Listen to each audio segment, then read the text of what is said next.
Hey friends, it's Val from Pull Up a Bale podcast. And if you love dairy, innovation, and connecting with people who get it, you've got to check out the first American Dairy XPO. It's happening November 5th and 6th at the Champlain Valley Exposition in Vermont. And trust me, you don't want to miss this. Grab a free breakfast, explore a 200 company trade show, meet Olympian and dairy producer Elle St. Pierre, and soak up knowledge in the Dairy Delivers classroom. And the best part, Dairy Fest on November 5th at 4 p.m. Think massive dairy buffet, live entertainment, and the best networking around. Head over to AmericanDairyExpo.com. That's AmericanDairyXPO.com for tickets, discounts, and all the details. So pull up a bale and join us. It's going to be an event you'll never forget. Details. Pull up a bale and join us there. It's going to be an event you'll never want to miss. As a busy mom and dairy farmer, I'm always looking for ways to support my family's health as well as my own, and I absolutely love Wonder Cow Colostrum. It's packed with essential nutrients, great for supporting gut health, boosts immunity, and promotes overall wellness. Whether it's for me, my kids, or anyone looking to stay strong and healthy, Wonder Cow is my go-to daily supplement. I have been taking it for a year now, and it is irreplaceable in my daily routine. If you want to experience the amazing benefits of colostrum too, you can use my special code, DairyGalVal, at checkout for a discount. Give Wonder Cow a try, and you will definitely feel the difference. Oh, hey, I'm Val Lavigne, farmer, mom, and host of this here podcast, Pull Up a Bale. This is where real stories from rural life meet bold conversations about the future of agriculture. So, pull up a bale and let's talk. Today, sitting on the bale with me is Lexi DeVries. Lexi, how are you? I'm good. How are you? Very good, thank you. The sun is shining as it has been, and it's a beautiful day out. So here we are. Well, thank you for having me. I'm excited to be here. I'm excited to get to know more about you as we dive into this conversation. So, Lexi, for those that don't know you, why don't you tell us, what do you do? All right. Well, so as Val said, I am Lexi DeVries. I am a first generation dairy farmer in Wisconsin. My husband and I are actually both first generation dairy farmers. We've got two little kids, and I also have a freelancing business that I started when my daughter was just a baby. And so with that, my business is called Midst of Motherhood, and I am a business coach and strategist. And I also kind of have a sub business off of that called Learn and Launch Co., where I help other people get started with a freelancing business. So that is just a quick little quick little blurb about me. That's awesome. And nothing says, I think I'm going to start a business like a newborn baby, You're right, yeah. because As if that's I what wasn't every busy mother enough is on the thinking farm. about.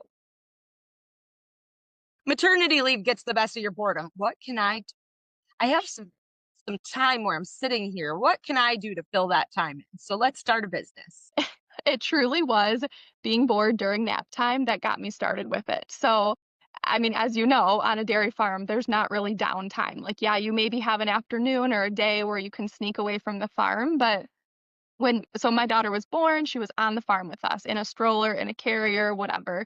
But that did not lead to good sleep in a bassinet at night because she was so used to being held. And so I kind of forced myself to go inside for at least one nap a day. And that is truly what led to me starting my business because I wasn't used to sitting still in the house, not doing anything for that amount of time, like ever. So I caught up on book work because, of course, I'm like always behind on that pretty much. Caught up on book work. Story of my life.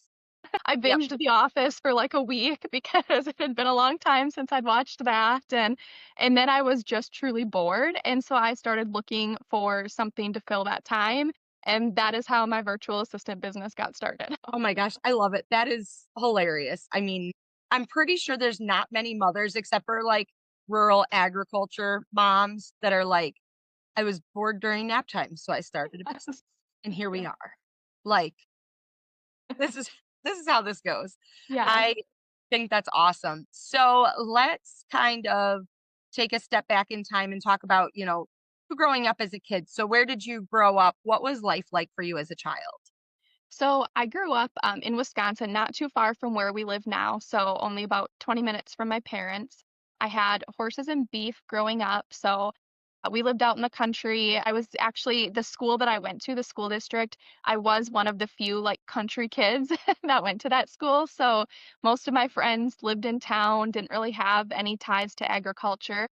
But I grew up with horses and beef, showed horses all my life growing up and loved it. And then it was actually my junior year of high school where I decided that I didn't want to have to drive to town for a job. I needed gas money and stuff, of course. So I'm like, I need a job, but I did not want to have to drive all the way to town to work. And so I ended up stopping at my neighbor's dairy farm and got a job there. And so that's kind of what led me into the dairy world.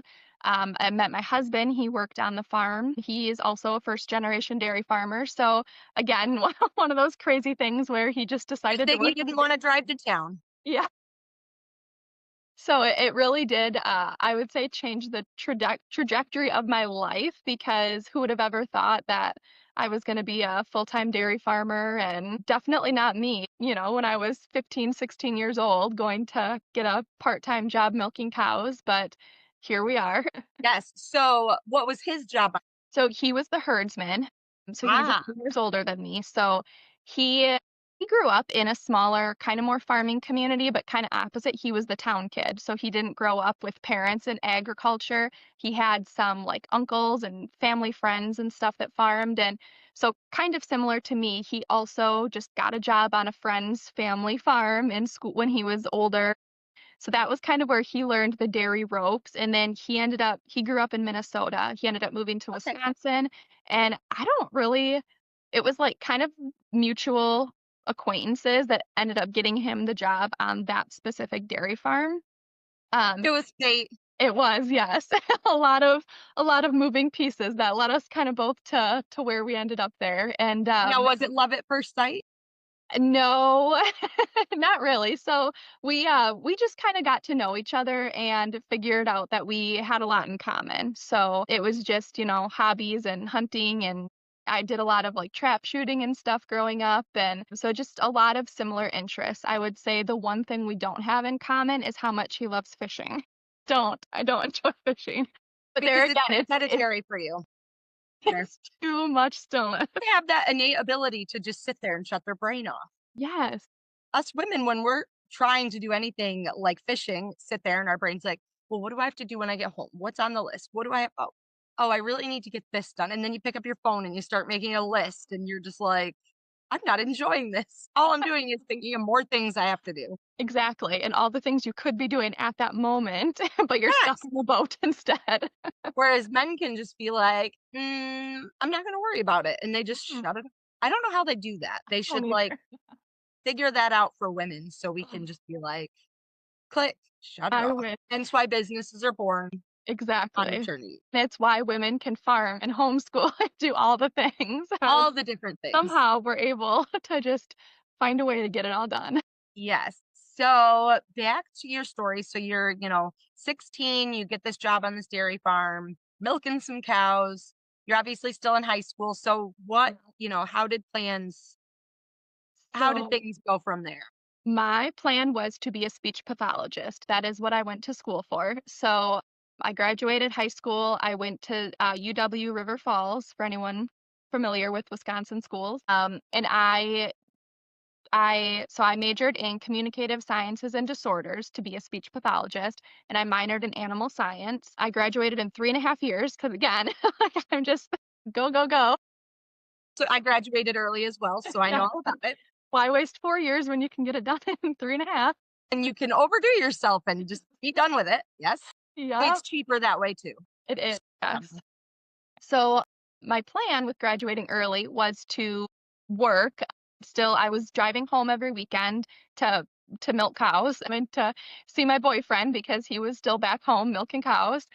Wait, hold on. You just all of a sudden ended up, you were friends, and now all of a sudden he's your boyfriend. So sometime my senior year, we did end up Ah, dating. So, yeah, I guess I skipped over that part. Jeez, Yeah, poor guy. You just left him on right. the side of the road back there. Yes. Nowadays, I think it's called a hard launch. He came and took pictures with me for prom, and I think that was All kind right. So it was like April, my senior year. So yeah, that Hard would have been launch. All hard right, keep launch, it I coming. guess. Yeah. That's awesome. And then you went off. He was still obviously, was he still a herdsman at the same farm? Yeah. So he was a herdsman and he actually did start building up his own herd while he was there too. So him and the owner of that farm, they kind of started a line of genetics with dairy cattle, a lot of embryos and stuff like that. So they kind of had that bloodline going. And then he also had some of his own cows that he had just bought on his own and kind of brought into the herd. And so he was kind of building up his own stuff while working and managing that farm as well. And so we did kind of the part-time long distance, I would say, because like I said, I came home every weekend. So I put a lot of miles on because it was about a 2.5 hour drive. But That gas money came in handy. yep, yes, for sure. And thank God my parents had beef, so I never had to like buy the expensive groceries or anything. I could just go raid their freezer for beef, and I was good for the week for meals. And Perfect. so yeah, I graduated in 3.5 years, still fully planned, kind of being more the farmer's wife. I would help as needed, but I did plan on having a full-time off the farm job. I wanted to be a speech pathologist. My goal was to work either in an elementary school or a birth to three program. And then graduated, and we ended up getting the opportunity to buy the herd of cows that we have now. Now we milk about 300 cows. And so it was a big jump from like the 80 cow dairy that we were at. But that guy kind of decided he maybe wasn't going to want to sell ever, and he was just going to kind of keep it for himself, which was a little different than the conversation he initially had with my now husband. And so this opportunity, this guy was ready to retire. He wanted his farm to stay a farm. He didn't want to have to sell off his cows and kind of watch it all disappear. And so he was looking for someone to come in and continue farming. And so it ended up being that January 1st, 2015 was the like ink was dry, the cows were ours. And so my plan of that semester off to work and make money kind of went out the door because we had a Let's big reverse farm. this. You worked, money maybe not so much. Yes. Yes, I worked for free. Yeah. Yes. Yep, and so Plot then I ended twist. up yeah. I ended up never completing my grad school application. So the plan was to apply for grad school to go get my master's, which would have been a 2.5 year program. My fingers were crossed that I would get in somewhere fairly local, but it ended up being that it really took both of us to kind of keep things going and for chores. And so I never ended up finishing my applications. They were all left incomplete. So I obviously did not go off to grad school and stayed farming. And here we are. I love that. And, how lucky on, the old owner's part that he was able to find a young couple interested in becoming dairy farmers. Because, I mean, let's just talk about the fact that most people aren't knocking down other people's doors to become a farmer. And how lucky for you guys that wanted to enter the business. Mhm. Well, maybe you didn't know that you wanted to enter the business, but your husband did.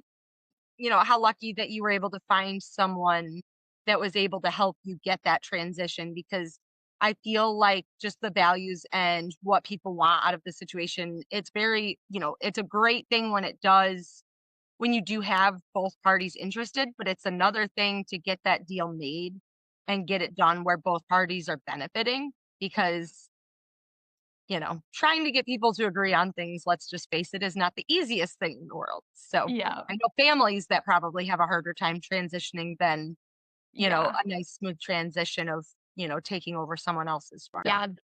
There was an aspect to it that was easier in the sense of not having that close relationship or family ties when it came to the business side of making the deal. And so we talk about that a lot. If our kids choose to come back and farm with us, if they want to, great. And if they don't, great. That's whatever they want to do in life. But we both a lot of times are like, there's one thing to have that older generation guiding you, and we're both first generation dairy farmers, so everything we've learned through our like worked experience.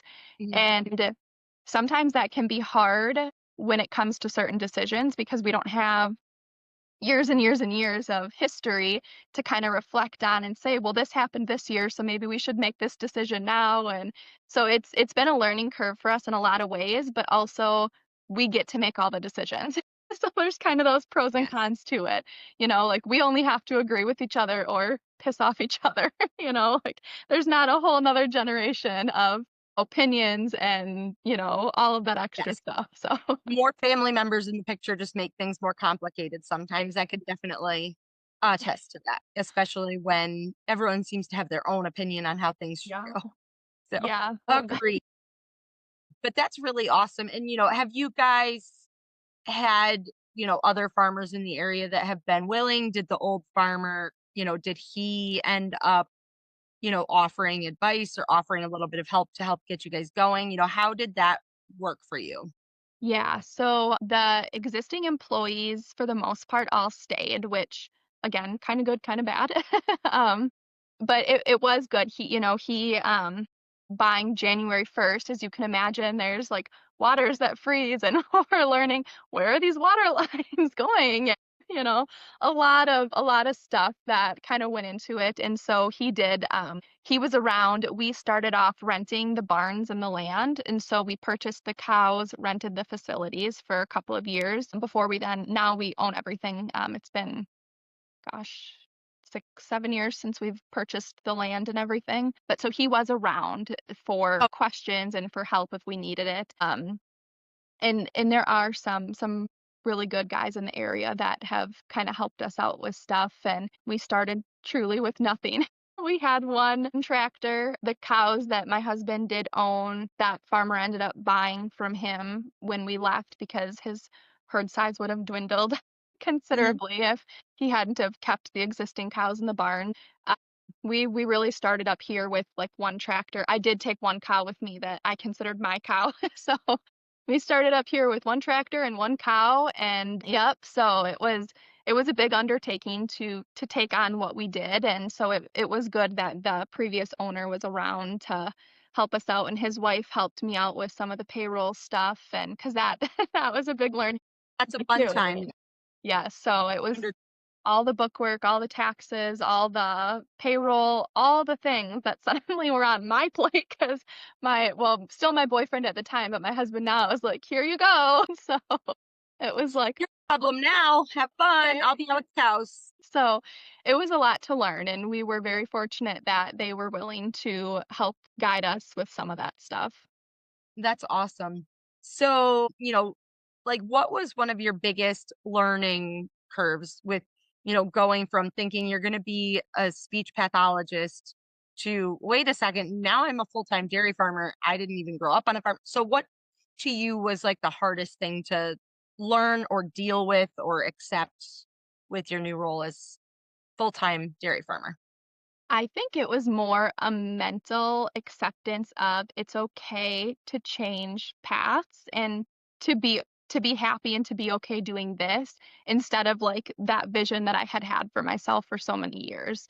So I really think it was more a mental thing of like I'm not a failure, I'm not a quitter, I'm not throwing my life away or anything like that by changing paths because I think especially and I know we've kind of talked homeschooling stuff, but especially in like traditional high school, you are really encouraged to go the route of know exactly what you want to do in life by the time you graduate high school. Which is crazy. Right. Pick a Like, hey, you're 17 or university. 18. What do you Yeah. want to do for the next 50 years? Like, Still a not just be happy. child. Yes. And then you're expected to go to that 4-year university, get your degree, get your job, and work. And so think I think it really truly was more of a mental thing in just allowing myself to feel like I wasn't a failure or a quitter for changing course because I was truly happy doing it. Do I think I'd be happy as a speech pathologist? Yes, absolutely. I think I would love it. But I have absolutely loved getting to raise my kids on the farm and being here every day, not needing to send them to daycare, not having to rush off for work every morning and having crazy hectic mornings to get them off to daycare and me to work. And so it truly has been like the best thing ever. And think we had said in the beginning, how just everything kind of fell into place and worked out. I think it was one of those things for sure.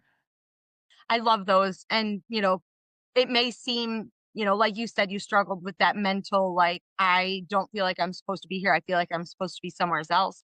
But Mhm. I do have a feeling that sometimes you're put through tests that put you in the situation that you're supposed to be in, and where you may not think you're going to be the happiest or your best person, but then all of a sudden you look back and you're like, oh, this happened for a reason.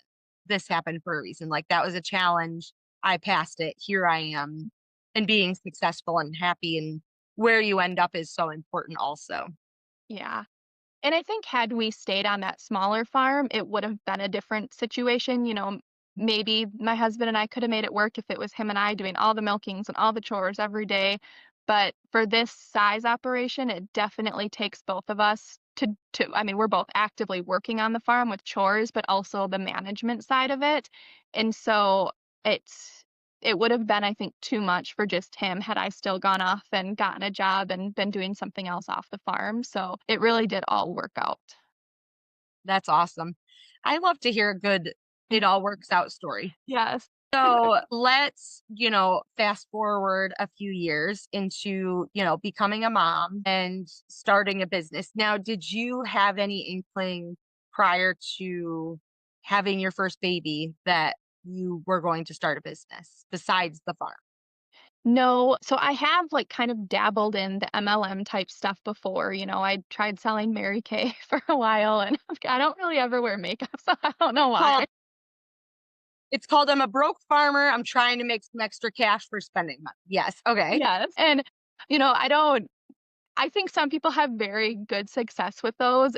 Majority of people don't. And I was one of those majority that just, I didn't have the time or the desire to go do those parties and just not really my cup of tea. And so it fizzled out, like my mom and my grandma were my best customers. Bad for that family that just Yeah. feels bad for you. So they're like, okay, I'll buy something. Yeah. I'm never going to use this, but I'll buy something. Right. And the amount of like product stockpiled that I had to like hit those discounts, and I'm just like, oh man, yep, I got suckered in good. I have lotion for the rest of my life. Everybody gets it for Christmas. Oh, good. She got us Mary Kay again. Thank Again. you. How did you know? Yep.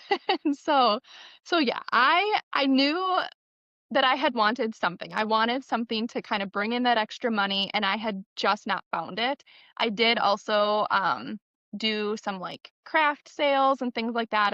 I'm fairly crafty, but more like furniture build type stuff. So I Oh, did you're the some of that goody for a Andy kind of while. crafty then. Yes. So I'm like not.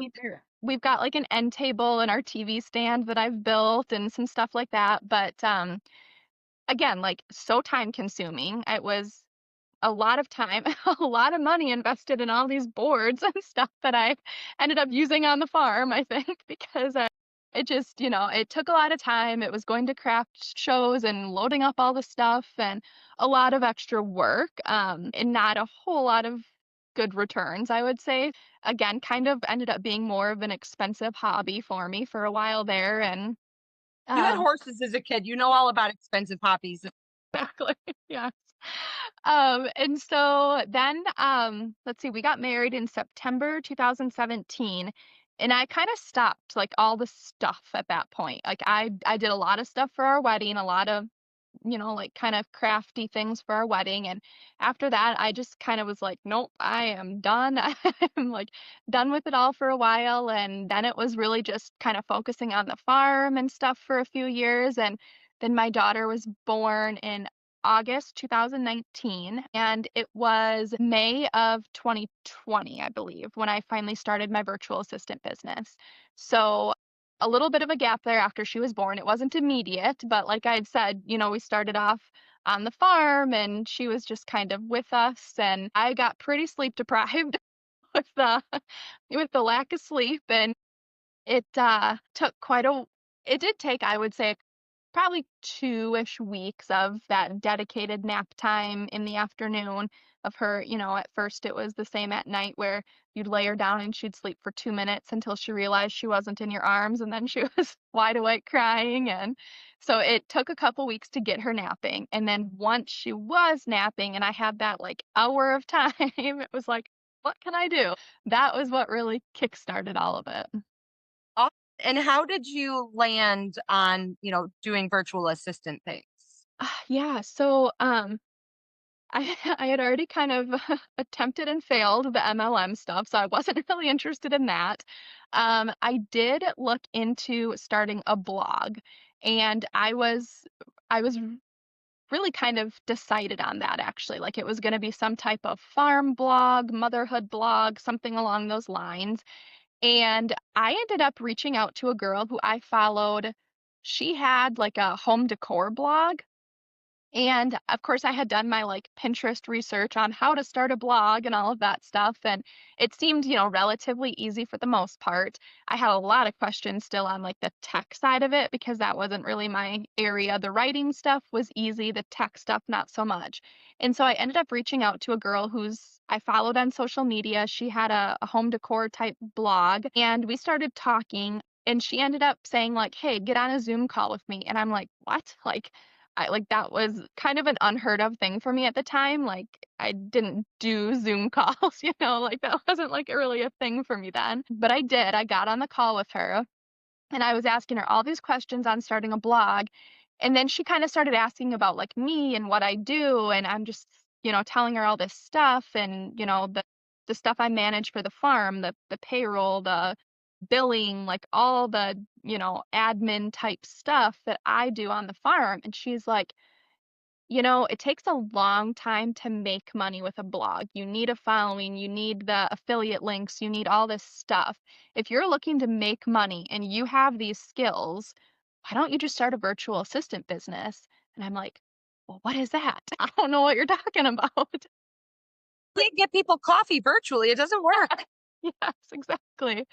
And so I was like, what is that? And so then she started kind of explaining it. And here, she had her blog, but that wasn't where she made money. It was her virtual assistant business is where she made money. And so she kind of explained all the stuff she did and kind of guided me in getting started. And so I was like, okay. And so I started that during nap times. And I wouldn't necessarily encourage this, but because I had kind of started and failed so many things, I didn't tell my husband what I was doing during nap time until I had my first client. And then I'm like, hey, I actually found something where I'm making money. Yay. So it was, he was like, oh, Someone believed that I can succeed. so, and he was very supportive of all the other things too, just always kind of like, are you making money with this or not? And I'm like, oh, but I will. So, It's coming. I can feel it.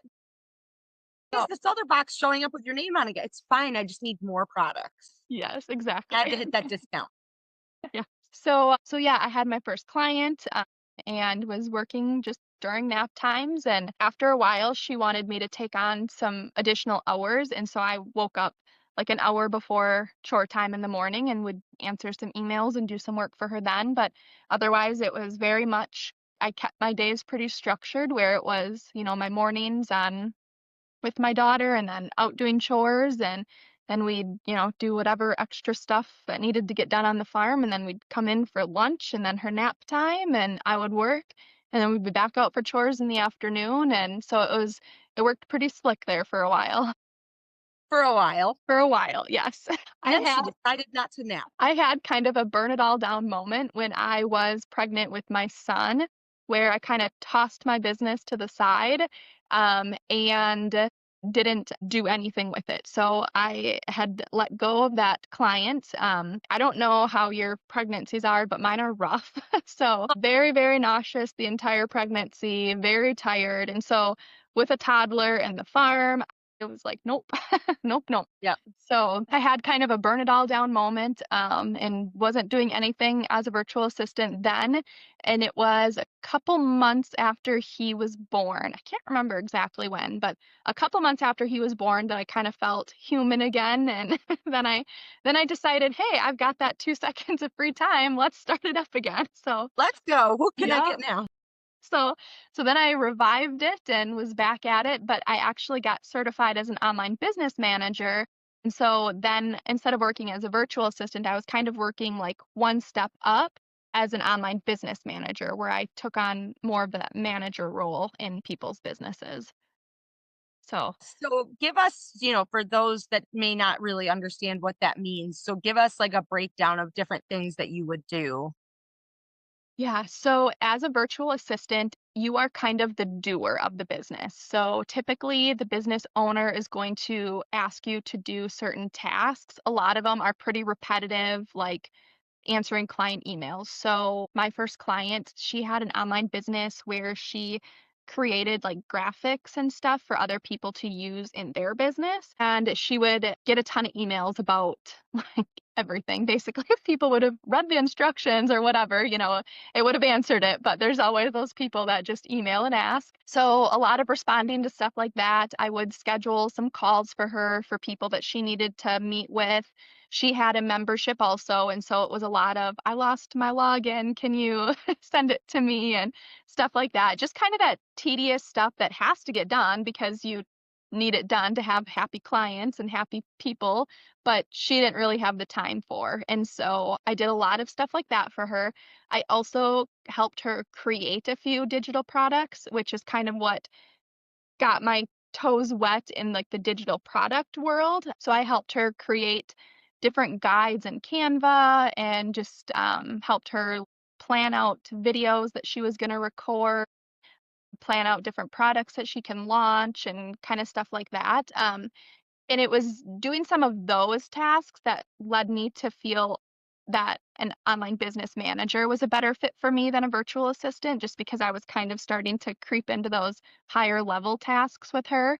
But when I first started out with her, it was a lot of just that general admin stuff. So I would schedule some social media posts that someone else created. Usually she created because she was very graphic designer and artsy and stuff. So she created a lot of her own, but I would schedule them, schedule emails, meetings, calls, and just kind of the doer of the back end stuff for her business. With her membership, if people stopped paying and kind of had to get the boot, I would take care of that. And so just Up for you getting. a very polite bad guy. It was very worded very nicely, but so a lot of stuff like that. And then now I am an online business manager for a couple of businesses. I kind of cap myself now with 2 kids in the farm. I still try to keep my working hours to a minimum just so that, you know, my focus is the farm and the family. And so this really is kind of that extra thing for me still. So I just have 2 online business manager clients right now. And for those, it is a lot of managing teams. So one of them, we have a team of quite a few people. And so I'm kind of managing all of the projects and all of the teams, like creating a project timeline, making sure everyone follows it, making sure everyone gets all their steps done before we can move the project forward and things like that. Also some customer service type things in association with those projects, and creating SOPs and some billing and stuff like that. So just some of those higher end tasks, but a lot of times you'll kind of find a crossover with some of the VA tasks and OBM tasks. So it really just depends on what you want to do. That's kind of the cool thing about freelancing is you really get to choose what you what you're doing. And if you create your business, you get to say, I'm going to do this, this, and this. But if you don't want to do something, you don't have to. And so that's kind of the beauty of it. And so there's a little bit Yeah. of crossover with stuff, but for the most part, what I'm doing now is more of that like managing position, a little bit less of the doing. And I just want to point out the fact of, how you said, and I think that a lot of people, including myself, struggle with this and reining it in and like, hey, my family and the farm still comes first. This is a secondary thing to the 2 primary things. And I think that that's really wise of you to have like recognized that and hold yourself to it, because a lot of people get that taste of success with a new business. And then all of a sudden it's like the overarching takes over everything business. So, I really want to take a second to appreciate that, because that's really, it's wise of you to be able to do that. And, I'm sure that that's a really good thing for your family and for the farm as well. A lot of times I get running with an idea and then I have to be like, okay, hold on. I have to take care of everything else first. And this is a secondary thing.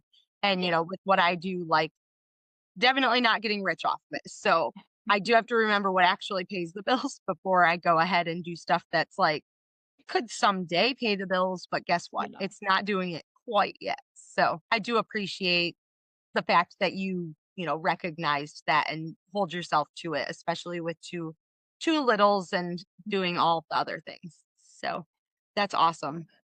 And it was a kind of a lesson learned, I would say. Once my kids stopped napping, nap time, it was easy. That was my boundary. It was nap time, or I'd work after they went to bed or early in the morning. It was only my time being affected then.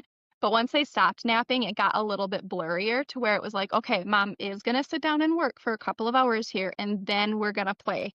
And so kind of setting that boundary, but you don't realize it's how much it kind of creeps into other areas until Mhm. all of a sudden it's like, why am I on my phone right now? Shoot, like, no, I'm supposed to be playing. Yes. So it does take a little bit of that self-awareness to be like, "Oh, okay, like this is the boundary. Like this was my reason why I started, to bring in extra money for my family and to be able to be with my kids." And so kind of having that reminder of like, yep, this is the boundary and this is why, and making sure that you're following that. So I had some time where there was a little bit of more work and less focus on my kids, and then all of a sudden it was like, shit, what am I doing? Reset. Hold on. Yes. Yes. So now I feel like I'm kind of back in that good boundary area again. Awesome. I love that. And that is one of those hardest things to even acknowledge to yourself, because you're like, no, no, no, I have to do this. I have to get this to work. I have to keep working on this. And then you forget about everything else. And then all of a sudden you're like way off in left field and everybody else is way over here. And you're like, how did I get way over here? How do I get back now? And how do I reset up fences so that I'm kind of in the proper zone? That's kind of Yeah. what my brain is going through personally right now, is just trying to reset. The summer just gets so crazy and busy Yeah. that when things transition into fall, I'm like, okay, I need to somehow get myself back over where I belong. So Yeah. I Yeah. get that. It I kind of envy the fact that you can put that together and get that done. yeah. And I think everybody has different goals when they start off with it. Everybody has different time availability, different, maybe you're looking to quit your 9 to 5 and then you have that whole chunk of time to work or to dedicate to it. Or I think, a lot of people that freelance are kind of more in like situations like ours where, you either have little kids or you're homeschool and a farm or whatever else going on. And so you are squeezing it into pockets of time in the day. And what's so cool about it is it actually works, like you can do that and you can be successful with it and you can bring in good money doing it. But you have to kind of remember what that overall vision for your life is, to not get too carried away. And like, yes, I could take on another client, but then what am I sacrificing, to have that other client is. Is the money worth the sacrifice? Yes. Yes. And I think the other cool thing that I found out though is, so having my virtual assistant business and then my OBM business, I kind of then branched off into coaching, and it kind of happened naturally. And my coaching really started with coaching people to start their own virtual assistant business. That was kind of how I got into coaching in general. Now it's more business focused coaching, but that is a way to bring in more money where I'm not actually inside of someone's business doing the work. And so I'm able to still bring in money, but it takes a lot less of my time. And Mhm. so, we have a couple calls a month and then we boxer back and forth, and I'm able to watch for heifers in heat and watch my kids play while I'm boxering my client talking about, their business and stuff. And so I have found other ways to be able to keep my values of the farm and the family, but also still be bringing in even more money than just with the OBM business or the virtual assistant business. And that was kind of where my like branch off business of the Learn and Launch Co started, where it is digital products to help people get started with a virtual assistant business or their digital product business, because that is a create once and then sell. And I don't have to be taking my time all the time sitting down doing something with it to be generating that income. So it's kind of the whole situation has gotten me out of my comfort zone for sure with stuff, but also just opened up doors that, 5, 6 years ago I didn't even know existed. And so I think that's the really cool part about it, is just the things that I've been able to do to bring in good money and to still have my focus be the farm and the family. That's awesome. I love that. And congratulations on being able to hold yourself to it and make it work, because, while keeping those boundaries is important, but being able to, have that ambition to get things to really go is important too. So I really Yeah. like that. And that's such a Thank- great story. And it's just funny because if we asked you what you were going to do, if you would ever do something like that when you were younger, you'd say, no way. Like, that's Yeah. not anything near where I'm going to end up. No, for sure. It was never, ever, ever have even crossed my mind for sure. Oh, dear. I love that. And at this point, I'd just like to ask some fun rapid fire questions just to get to know you a little better. So, what is your favorite season? Fall, hands down fall. All right, pumpkin, spice, or apple? Apple, I'm not a coffee drinker. Like I will drink hot chocolate and that is it. So I don't know what it is. Like for me, fall, it's like the coziness of it. So it's not like a drink, it's not anything like super specific. It is truly the coziness of it and fall scented candles. Fall scented candles are like the big thing for me. My new MLM, fall scented candles. It's Yeah. here. Here's the boxes of candles coming in hot. Oh my gosh, I love it. Cats or dogs? I I guess I'll say cats because we have an indoor cat. I'm not like super big one way or another. Cats are easier though. So for us, like already being super busy, I feel like the cat's good. They get mad, they just start knocking stuff down. It's fine. Right. Yeah. Oh gosh. Sweet or savory? Sweet. And you live in the land of Culvers. Yes.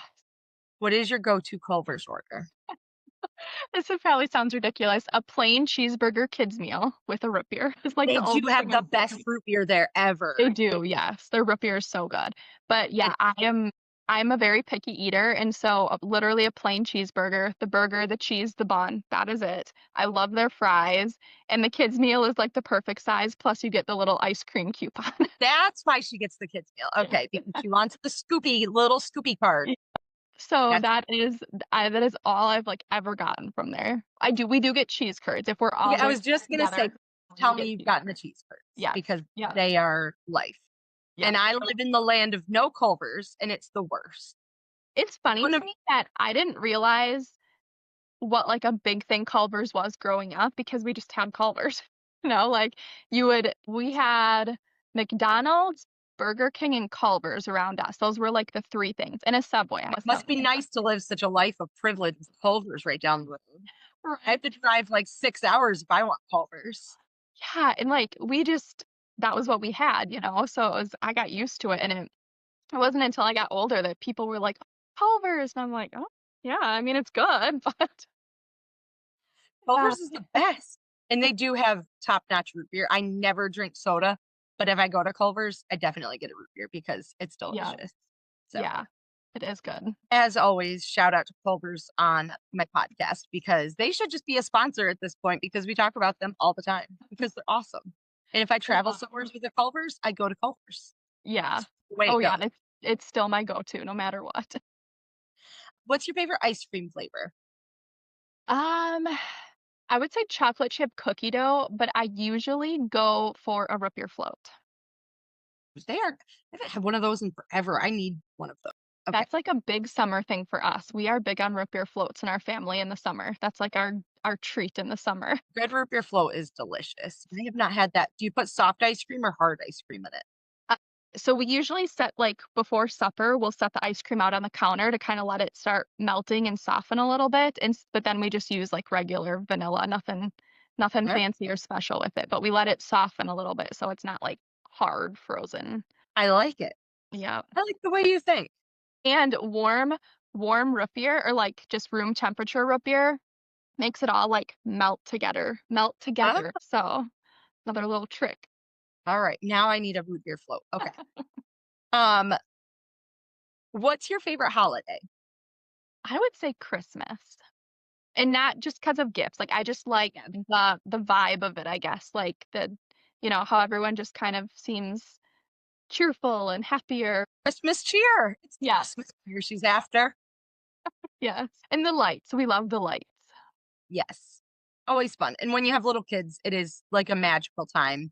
Even though I absolutely hated Christmas with little children because it seemed like the most stressful day of the year all the time. It's getting a little better now that they're getting older. So Yeah. There it is was something to be said about having to like pack a diaper bag and a change of clothes and all the things to go to a holiday. And then like if you're breastfeeding, like you have to go breastfeed and then you come back and like you miss everything basically because you're just taking care of your baby. And then all of a sudden they get a little bit older and it gets a little bit easier. And now we're at the ages, my kids are 4 and 6. It's exciting. Like they're excited. They're looking forward to it. And yeah, it is like you kind of see that magic through their eyes. And so these are good years now.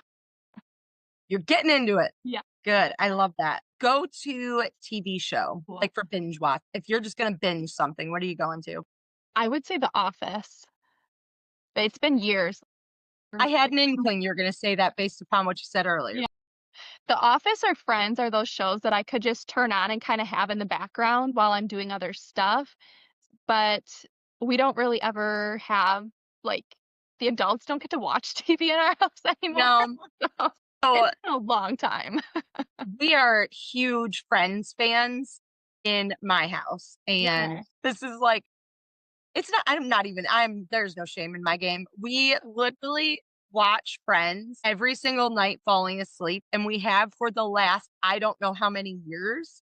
And we still think it's funny. We still laugh at all the funny parts. We still watch it like we've never seen it before. Yeah.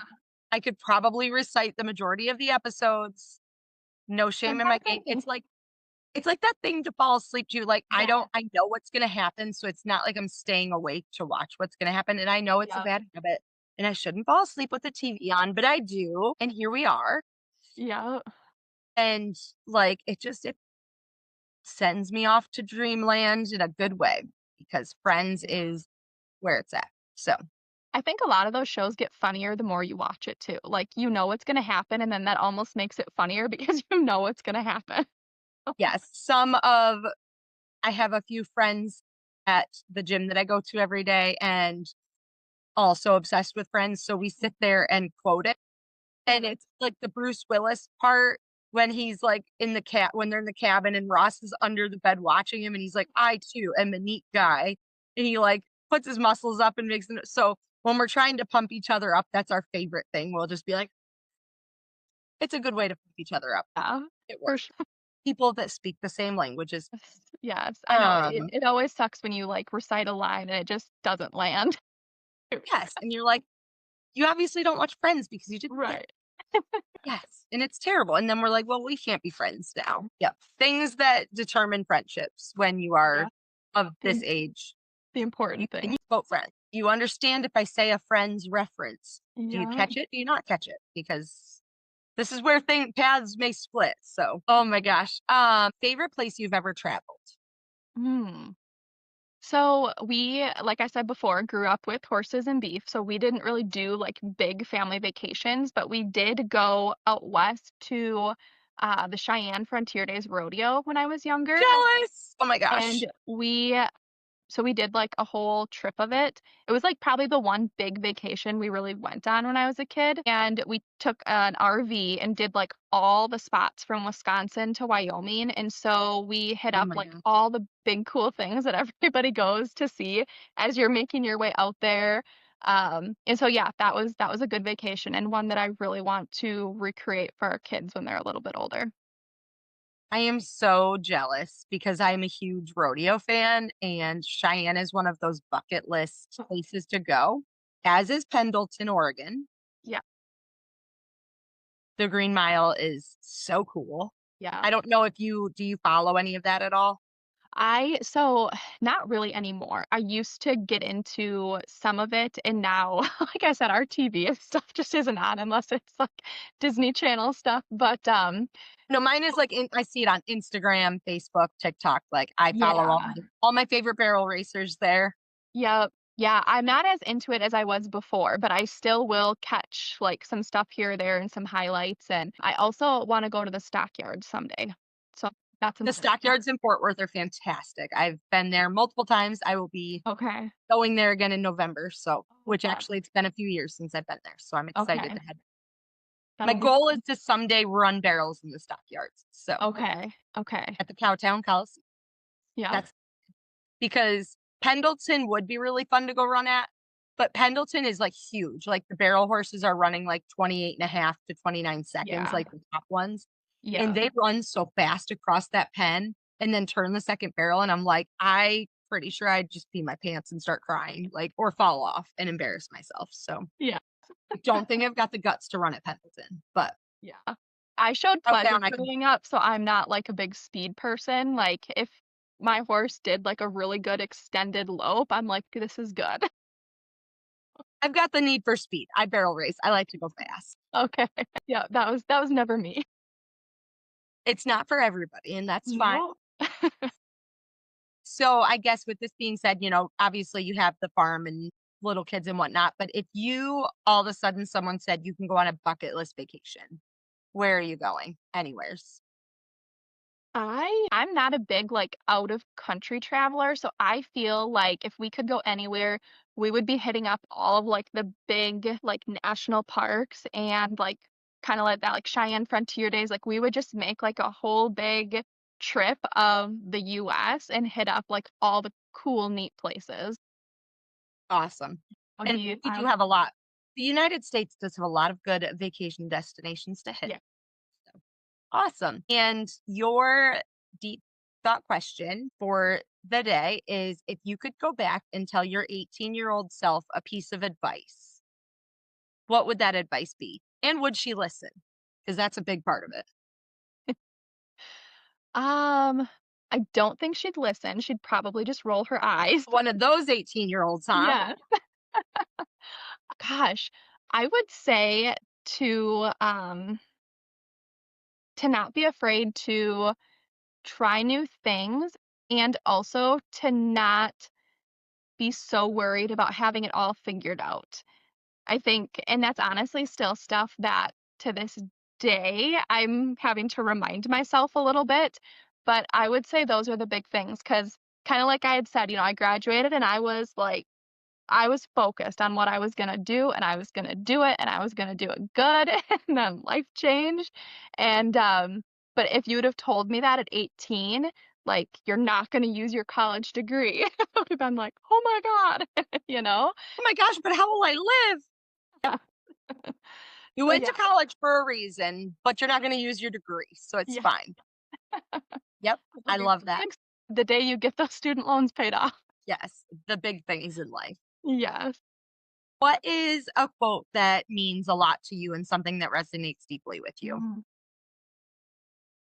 I would say do it scared is something that I find myself thinking and saying to a lot of people that I work with and kind of get to know because we often think, and myself included, that we have to have it all figured out or everything has to be perfect before we can start. But kind of like my whole story, things change, life changes, and you don't even know what good things could be up ahead if you don't take that first step. So, like my story, my entire life would be completely different if I didn't show up at my neighbor's dairy farm at 5 o'clock in the morning to get a job milking cows. And, my business and my life that I have right now would be so completely different if I hadn't have reached out to that girl who had a blog. So just kind of taking that first scared step and seeing where it goes, I think is just the best thing. I love that. And that definitely resonates and, is something that I try really hard to instill in myself and instill in my kids because it's important and you don't get out of your comfort zone unless you just take that first step. And sometimes Yeah. that's all it takes is that first step. So awesome. Lexi, do you want to share where people can find you if they want to follow along on your journey or if they are maybe interested in your services? Yeah, so I'm mostly on Instagram, and that's midst of motherhood. So midst period motherhood. And then I also have a website, midstofmotherhood.com. So those are kind of the main places.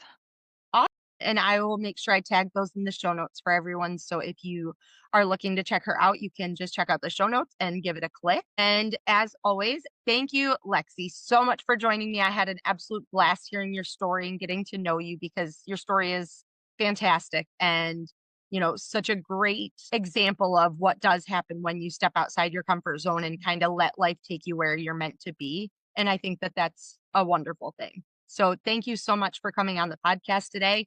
Thank you all for listening. I really appreciate it. And if you wouldn't mind sharing this episode with a friend, making sure that you are, in fact, subscribed and following the Pull Up a Bale podcast. And also check out pullupabale.com and subscribe to the newsletter so you don't miss out on any exciting news coming up.